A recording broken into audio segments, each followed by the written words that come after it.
আসসালামু আলাইকুম। ওয়ালাইকুম আসসালাম।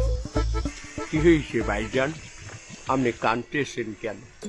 ভাইজান আমার সব শেষ, আমার অনেক বড় লস হয়ে গেছে। দেখেন ভাইজান, এই দুনিয়াতে আমরা খুবই অল্প সময়ের জন্য এসেছি, খুবই তাড়াতাড়ি আমাদেরকে আবার চলেও যেতে হবে। লাভ বা লস কিছুই কিন্তু আমাদের সাথে যাবে না। ভাই এগুলো আপনি কি কইতেছেন?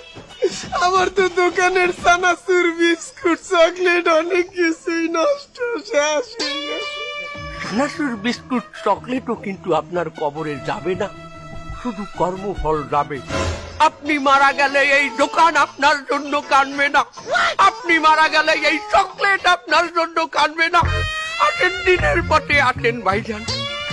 মিয়া, আপনি না গেল 15 বছর আমাকে এলাকার কমিশনার আনলেন, আপনার পোলা পানি আই আমার দোকান দিয়ে প্রত্যেক মাসে চান্দা লইয়া যাইতে।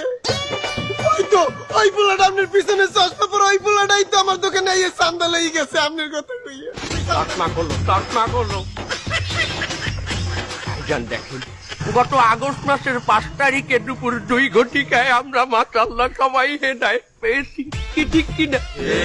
এই যে দেখেন, এরা সবাই আমার দলের ছেলেপেলে, আমি তাদের অভিভাবক ছিলাম। এই ছেলেটাই এক সময় হেলমেট পরতে, আজ তার মাথায় টুপি। আলহামদুলিল্লাহ সাহেব। ও সায়ক, বান্দরছো না আমার বেলারা, বান্দরছো। পতন কখনো বলে কয়ে আসে পতন হবে না সাহেব, পরিবর্তন হবে। বাবা, পরিবর্তন কখনো বলে কয়ে আসে না ভাইজান। হেদায়েত পেয়েছি আমরা আলহামদুলিল্লাহ, মাশাআল্লাহ। আপনিও দিনের পথে আছেন। আপনি তো একজন স্বৈরাচার আসছিলেন। দেখেন ভাইজান, পাস্ট ইজ পাস্ট।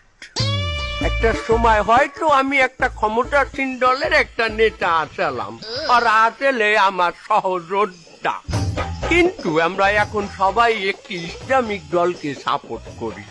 আমাদের আল্লাহ পাক হেদায়েত দিয়েছে, মাশাআল্লাহ, আমাদের আর ইন্ডিয়া যাওয়া লাগবে না। বান্দরছো, তোরা বুঝবি, তোরা সবাই এলে ঠিক বুঝবি। আসসালামু আলাইকুম। নতুন দাদা। তাকবীর। আল্লাহু আকবার। নারায়ে তাকবীর। আল্লাহু আকবার।